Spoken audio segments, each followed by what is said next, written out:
But why don't you tell us to you what is the future of the shipping industry? What would be those 3 or 4 big Sure. points or the big verticals that we would be looking at? Sure. So one is, of course, starting with the changing technologies that are taking place. And, if you go to Silicon Valley today, you find that everyone's talking about transport, and there's a growing recognition that we're at the beginning of a revolutionary era. We're already seeing the IMO talking about unmanned vessels. And that means that this technology offers a huge promise because 90% of accidents that take place at sea happen due to human error. So there could be a huge safety benefit to keep seafarers off the riskiest routes. There are drones in the skies that could be used to over our seas inspecting ships, further improving safety. And there's a huge efficiency boost that could make maritime even more competitive against road freight, which in turn offers huge environmental benefits. But now this is concern that the effect automation will have on jobs. And these concerns, while we should take them seriously, there's also evidence that automation will create wealth, and wealth will create further opportunity, and opportunity will create new jobs. So the seafarer of today could be the unmanned vessel operator of tomorrow, or he or she could help design intelligent software.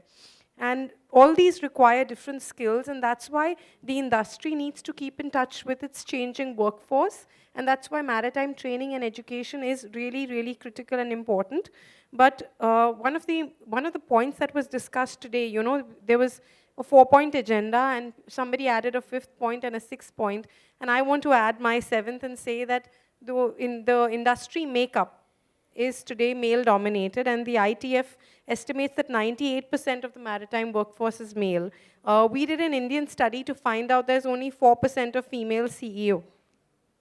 Now, this isn't a challenge unique to the maritime industry, but that's the point. We really need to change, and we keep talking about India being a maritime superpower and we needing to excel, but you can't do that unless you have the best talent. And you can't have the best talent if you're going to exclude women who are 50% of your workforce. So I think that's a very, very important point. Um, Also to be kept in mind with, which is one of the UN Sustainable Development Goals. So what's preventing gender equality in the maritime sector is that women are not suitable for these roles, and I think that comes with, there has to be a mindset change for that. But for that, we also need to make sure that we have more women entering the industry. So maritime training and education is important. We found that in COVID, virtual education became so much more important. So that's the very important one of the important elements, I think, because we hear today about the blue economy and it's going to create a lot of jobs.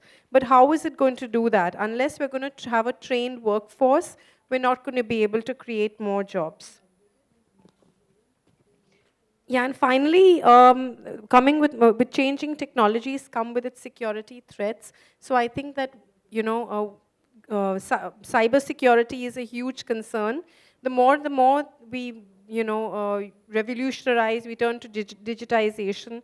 There's also the threat of maritime security, whether it's to do with piracy or even threats where entire ports have come to a standstill because of a cyber attack. So I think those things need to be kept in mind.